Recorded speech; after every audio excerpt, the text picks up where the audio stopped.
Wow, প্রথম দিনই 10 কোটি টাকা আর্ন করে বক্স অফিসে রেকর্ড করলেন রকস্টার সিনেমা, এমনটি জানিয়েছেন বক্স অফিস কালেকশনকারীরা। ঈদুল আজহাতে রিলিজ হওয়া মেগাস্টার শাকিব খানের রকস্টার সিনেমাটি ইতিমধ্যেই জট তুলেছেন শাকিবিয়ান ভক্তদের ও সিনেমা প্রেমীদের মাঝে।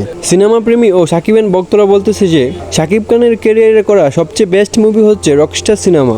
শাকিব খানের ক্যারিয়ারে বেস্ট। সাধারণ অনেক মানুষ বলতেছে যে একদম ফালতু। না, ফালতু কেন হবে? উনি যে অভিনয়টা করছে, প্রিয়তমাকে ছাড়িয়ে যাবে এটা।